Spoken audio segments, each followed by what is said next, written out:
오늘 본문 1절을 보면 예레미야 14장이 무엇에 관해 말하는 것인지 정확하게 알 수 있습니다. 우리 1절 말씀 함께 읽어보겠습니다.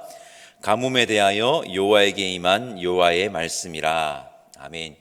유다에 닥친 가뭄에 대해 예레미야에게 임한 여호와 하나님의 말씀입니다. 예레미야 14장 1절에서 6절까지의 말씀을 보면 가뭄이 보통 가뭄이 아니라는 것을 알 수 있습니다.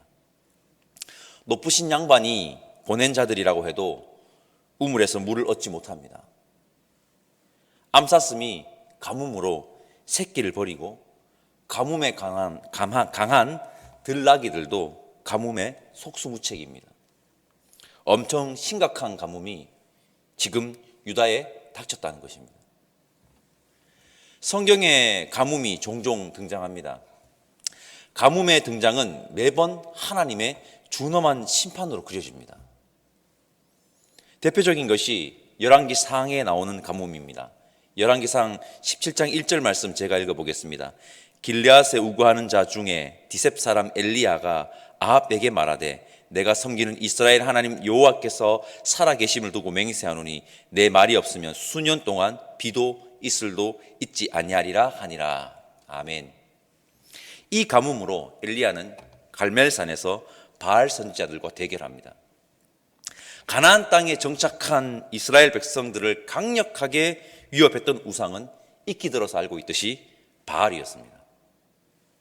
바알은 풍요의 신, 비를 주관하는 신으로 추앙받았고 바알에게 잘 보여야지만 제때 비가 와서 농사가 잘 된다고 믿었습니다. 가뭄 재앙의 가장 큰 의미는 창조 세계의 질서를 운행하시는 자는 하나님이시라는 것입니다. 빛뿐 아니라 모든 자연은 하나님 손에 달려있다는 것을 말하는 것입니다. 예레미야뿐만 아니라 많은 예언자들의 공통되고 중요한 예언 중 하나가 바로 이것입니다. 창조 세계의 질서를 운행하시는 분은 오직 창조주 하나님이시다. 성도 여러분, 오늘도 말씀드립니다. 창조 세계의 질서를 운행하시는 분은 오직 창조주 하나님이십니다. 7절 이하에 보면 느닷없이 유다 백성들이 회개합니다. 저는 유다 백성들의 이 느닷없이 회개를 하는 것을 보며 왜? 라는 질문이 들었습니다. 지금까지 가만히 미동도 않다가 갑자기 웬 회개? 라는 의문이 저에게 들었습니다. 그들의 회개는 진정성 없는 회개임이 틀림없습니다. 가뭄이라는 현실적 어려움이 너무나도 크게 자신들의 삶을 강타하니 비만 해결받고 싶어서 언약을 언급하며 자신들을 용서해주고 빨리 비를 달라고 하는 것 같았습니다. 성도 여러분, 진정한 회개는 말로만 하는 것이 아니라 돌아섬입니다. 돌아섬. 이 말인즉슨 회개는 삶의 변화로 이어질 때 진정한 회개가 된다는 것입니다. 12절 말씀 우리 함께 읽어보겠습니다. 12절입니다. 그들이 금식할지라도 내가 그 부르짖음을 듣지 아니하겠고 번제와 소제를 드릴지라도 내가 그것을 받지 아니할 뿐 아니라 칼과 기근과 전염병으로 내가 그들을 멸하리라. 금식과 제의적 행위만으로 하나님께 진정성을 보여줄 수 있는 것이 아닙니다. 진정성은 삶의 변화로 이어질 때 보증된다는 것을 오늘 말씀 통해서도 다시 한번 확인할 수 있습니다. 회개는 말로만 하는 것이 아니라 돌아섬임을, 삶의 변화로 이어질 때 회개의 진정성을 보증한다는 것을 기억하시길 바랍니다. 기억합시다. 13절에서 18절까지의 말씀은 거짓 예언자에 대한 부분입니다. 거짓 예언자들이 하나님의 이름으로 거짓 안녕과 평화를 외치고 있음을 말하고 있습니다. 이 말씀을 묵상하면서 저에게 던져진 질문은 참 예언자와 거짓 예언자를 어떻게 구분할 수 있지였습니다. 지금도 많은 자들이 하나님의 이름으로 말씀을 전하고 있습니다. 저는 오늘 본문에서 약간의 힌트를 얻었습니다. 17절 말씀 우리 함께 읽어보겠습니다. 17절입니다. 너는 이 말로 그들에게 이르라. 내 눈이 밤낮으로 그치지 아니하고 눈물을 흘리리니 이는 처녀딸 내 백성이 큰 파멸 중한 상처로 말미암아 망함이라. 예레미야 8장 말씀을 나눌 때도 말씀드렸는데, 예언자는 하나님의 말씀뿐 아니라 하나님의 마음을 전하는 자입니다. 하나님의 아파하심을 이 구절에서 느낄 수 있습니다. 또한 이 구절에서 남유다의 현실을 직시한 예레미야의 눈물을 볼 수 있습니다. 18절 말씀 제가 읽어보겠습니다. 내가 들에 나간즉 칼에 죽은 자요, 내가 성읍에 들어간즉 기근에 병든 자며 선지자나 제사장이나 알지 못하는 땅으로 두루 다니도다. 하나님의 말씀이라고 예언하며 거짓 평강을 외치던 선지자들과 제사장들의 모습을 한번 보십시오. 알지 못하는 땅으로 그냥 두루 다닙니다. 지금 들에 나가면 죽은 자고 성읍에 들어가면 병든 자인데 현실의 아픔을 외면한 채 알지 못하는 땅으로 그냥 두루 다닙니다. 두루 다닌다로 번역된 히브리어의 원뜻은 배회하다입니다. 배회하다. 참 선지자는 그들의 아픔에 눈물을 흘리는 자입니다. 거짓 선지자는 그들의 아픔을 외면한 채 그저 배회하는 자입니다. 19절에서 22절을 보면 유다의 백성들이 다시 회개하는 것을 볼 수 있습니다. 22절 말씀 우리 함께 읽어보겠습니다. 22절입니다. 이방의 우상 가운데 능히 비를 내리게 할 자가 있나이까? 하늘이 능히 소나기를 내릴 수 있으리이까? 우리 하나님 여호와여, 그리하는 자는 주가 아니시나이까? 그러므로 우리가 주를 앙망하옵는 것은 주께서 이 모든 것을 만드셨음이니라 하니라. 얼핏 보면 그들이 돌아선 것 같지만 그들의 회개는 여전히 진정한 회개가 아닙니다. 우리가 늘 고백했듯이 하나님은 어디를 보십니까? 중심을 보십니다.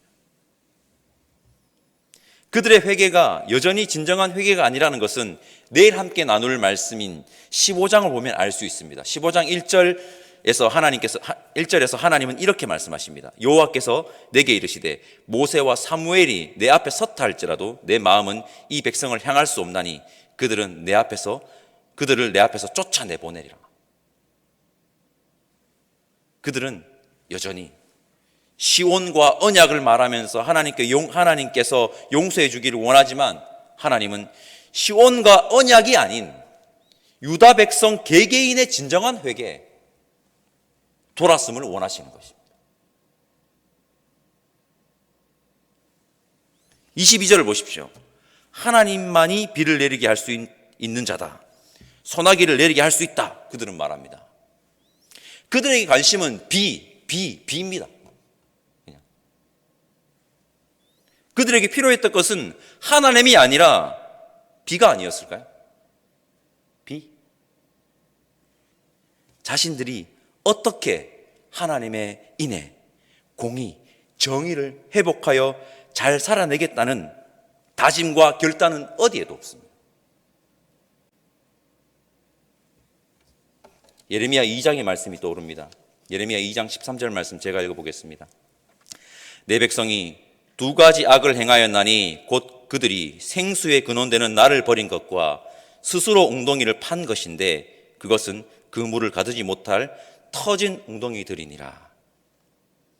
그들은, 여러분, 이스라엘 백성들은 진작의 가뭄 속에 있었습니다. 벌써 가뭄 속에 있었습니다. 하나님의 사랑, 즉 인애의 가뭄, 공의의 가뭄, 정의의 가뭄, 그런 가뭄에는 전혀 반응하지 않고 아무런 일 없는 것처럼 살다가 실제로 자신들의 삶에 강력한 가뭄이 닥치니까 그저 그 가뭄을 끊을 수 있는 존재가 그들에게 필요했던 것은 아닐까.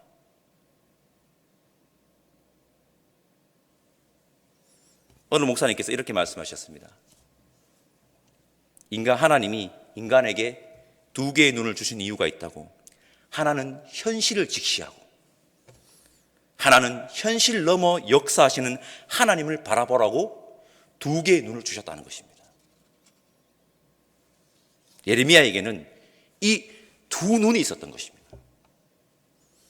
그들에게 가뭄을 주신 것은 현실적 가뭄은 물론 그 너머에 있는 진짜 가뭄, 인애의 가뭄, 공의의 가뭄, 정의의 가뭄을 보라는 하나님의 강력한 메시지인 것입니다. 그것을 보지 못하고 회개, 즉 그들의 삶을 돌아서지 않으면 가뭄은 해결받지 못합니다. 우리 모두 현실의 가뭄뿐만 아니라 그 너머에 있는 인애의 가뭄, 공의의 가뭄, 정의의 가뭄을 볼 수 있기를 바랍니다. 그렇게 하나님께로 진정으로 돌아선 우리들이 되어 예레미야와 같이 진정으로 아파하고 눈물 흘리는 선지자들의 숨구멍이 되었으면 좋겠습니다. 우리 때문에 아파하시고 눈물 흘리시는 하나님의 마음을 기쁘게 하는 우리가 되었으면 좋겠습니다. 성도 여러분, 창조 질서를 운행하시는 자는 여호와 하나님이십니다. 회개는 말로만 하는 것이 아니라 돌아섬, 삶을 바꾸는 것입니다. 참 선지자는 현실을 직시하고 현실의 아픔에 눈물 흘릴 줄 아는 자입니다. 현실의 가뭄뿐 아니라 현실 너머의 진짜 가뭄, 인애의 가뭄, 공의의 가뭄, 정의의 가뭄을 볼 수 있기를 바랍니다. 우리가 하나님의 마음을 진정으로 기뻐하는 이 시대의 참 하나님의 백성들 되기를 간절히 소망합니다. 기도하겠습니다. 하나님 감사합니다. 오늘 하나님이 창조주이심을 고백합니다. 오늘 하나님의 말씀 앞에 우리를 세웠습니다. 진정으로 하나님께 돌아서게 하시며 우리의 삶을 성령 하나님의 인도하심으로 변화시켜 나가게 역사하여 주옵소서. 우리의 삶에 인애의 가뭄이 없는지, 공의의 가뭄이 없는지, 정의의 가뭄이 없는지 바라볼 수 있는 눈을 주시며 눈물 흘리며 아파할 수 있는 마음을 주옵소서. 그렇게 주의 길을 걸어가는 우리가 되게 성령 하나님 우리와 늘 함께하여 주옵소서. 감사드리며 생수의 근원 되시는 예수님의 이름으로 기도드립니다. 아멘. 하늘에 계신 우리 아버지, 아버지의 이름을 거룩하게 하시며 아버지의 나라가 오게 하시며 아버지의 뜻이 하늘에서와 같이 땅에서도 이루어지게 하소서. 오늘 우리에게 일용할 양식을 주시고 우리가 우리에게 잘못한 사람을 용서하여 준 것 같이 우리 죄를 용서하여 주시고 우리를 시험에 빠지지 않게 하시고 악에서 구하소서. 나라와 권능과 영광이 영원히 아버지의 것입니다. 아멘.